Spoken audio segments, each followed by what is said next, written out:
Hey there, comic book friends. I'm Travis. It's time for the edition of What the Fugue, where I talk about what's going on with me in my week of comics. How's it going, everybody? Let's see what's going on. Comic Book Roundtable this week will be on Friday, July 3rd, as opposed to Saturday, July 4th. Because those of us who live in America will more than likely be blowing stuff up on Saturday night, or watching other people blow stuff up on Saturday night, as opposed to being a Comic Book Roundtable. So it will be Friday. Fingers crossed, we'll have a bunch of people on the show talking about a bunch of comics. Should be a good time. We'll also more than likely be talking about, unless I get messages from the people who plan on being on the show that they don't want to talk about it, we'll be talking about the announced Marvel's all new, all different line of comics, which literally is their entire line of comics are starting over basically at #1 this October, November, I can't remember which it is.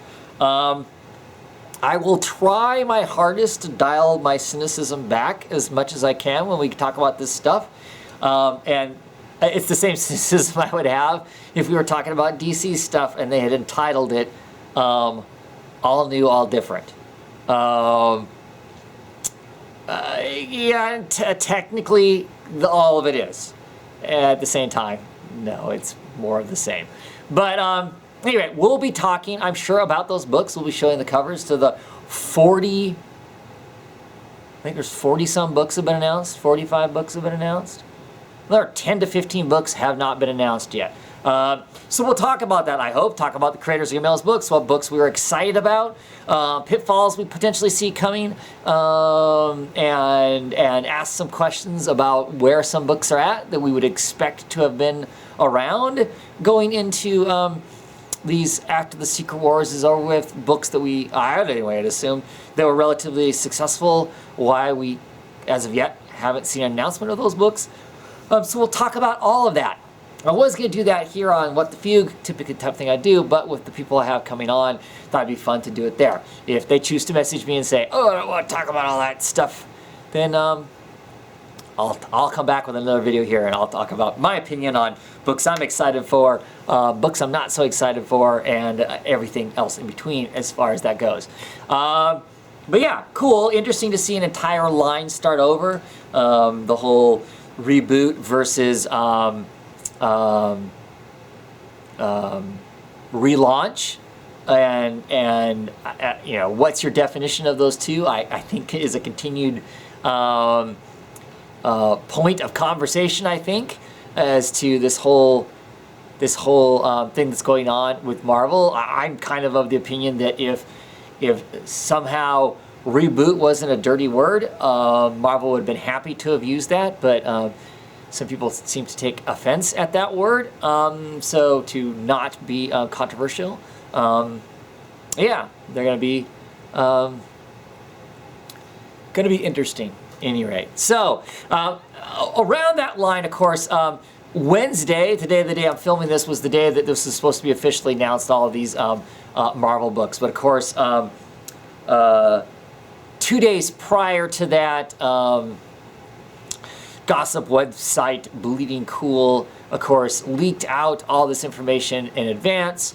Then there were some official announcements based off of the links on a few of the books, and then I believe Newsarama and Comic Resources both put out, the next day, put out a list also saying it was stuff that was confirmed by Marvel, and then on the day of the actual announcements, we get the actual books and officially announced, and suddenly then the creators are willing to talk about those books in some sense, or say, yes, this is the stuff I'm writing, or no, it's not, or whatever the case is and whatnot. And so is that a good thing? Is that a good thing that Bleeding Cool leaks that stuff? You know, and I know some people don't like it, 100% don't like it, and some people have no problem with whatsoever. I'm just curious, when is it news and when is it destructive gossip? that we don't need. I mean, that's, for me, is kind of where it's at. Because clearly, just like any other news agency, just like if you're watching, television news, even if we're not talking about a 24-hour news cycle, but just, the regular broadcast news or your newspaper or that sort of thing, clearly when somebody finds out some information before anyone else does, and it's something that we're all going to talk about, it's newsworthy, and so therefore you talk about it if you have the inside track to that information and whatnot. And so I don't know if it's always a bad thing that like places like Bleeding Cool are in advance talking about that kind of stuff. Bleeding Cool has some other behaviors that I don't care for whatsoever. The gossip end of things, when it's not less facts-based news and more speculation or hearsay-y kind of stuff. That I find more troublesome in a way. But yeah, at what point is it not good news to have out there? I mean, clearly I don't think any of us want things spoiled for us, as far as being a spoiler. In the case of this stuff, I didn't actually go and look at it on Bleeding Cool's side. I waited until the official announcement before I really started looking, at the stuff.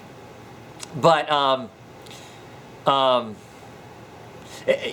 I said, to me it doesn't seem spoiler. It's not like it's a surprise type stuff, I guess, in the same sense of like telling us who dies at the end of a comic book, which would be a spoilery type thing, that sort of thing. Would not be, wouldn't be good.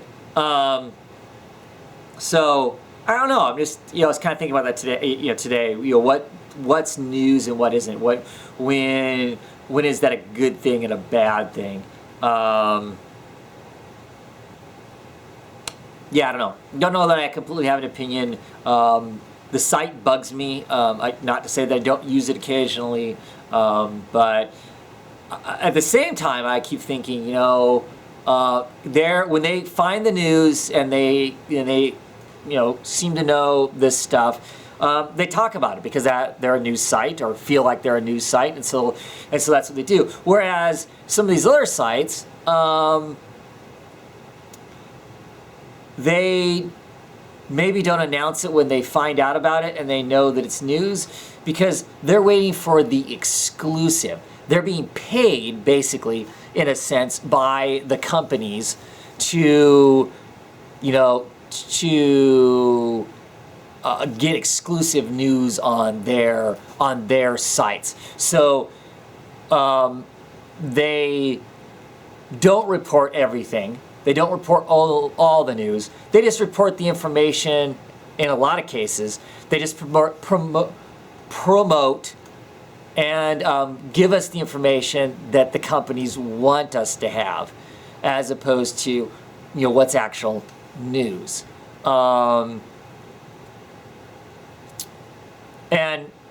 once you get into that kind of stuff, once you're in bed with the people you're supposedly doing the news on, then you no longer are news, you're an advertisement, right?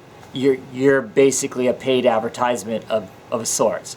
Clearly, anybody who's doing business, you use the news to your advantage. Everybody does. It's just like with elections. If you're someplace where there's election going on, I'm assuming that they use, at least here in the United States anyway, you use the news outlets as a way to get your information out. And so, clearly to the degree the newsaramas, the comic book resources, and any of the other news sites who get exclusives or we're going to release the information on this book on your site, and your site only, kind of a thing. Yeah, I don't know. I don't know. Like I said, I'm not a fan of a lot of the behavior of Bleeding Cool. But in some ways, they represent closer to an honest-to-God news site, except for when it comes to Avatar Press, who pays their bills, than some of the other quote-unquote news sites are in some ways.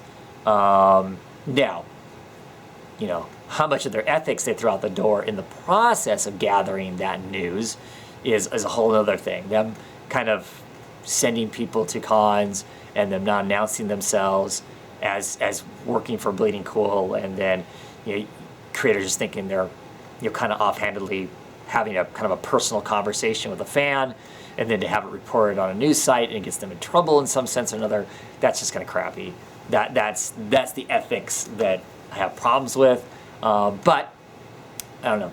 It's an interesting question, I guess, to me anyway. So I don't know if it's an interesting question or not to you. Anyway, as far as what else is going on, not lots. That's the big news right now, you know, as far as that and what's going on in my comic book world. Like I said, a comic book roundtable this week will be on Friday. I get my books on Friday, so it will be a mad rush. I'll get my books hopefully somewhere around 10:30 in the morning, and I'll be a mad dash to read as many books as I can by 6:30 in the afternoon to talk comic books with all my friends. And hopefully you'll join us. 6:30 Pacific, 9:30 Eastern Time, thereabouts. You know, lots of times we start later than that, but yeah, we'll talk some books, we'll talk some Marvel, we'll talk about all that craziness of the all new, all now.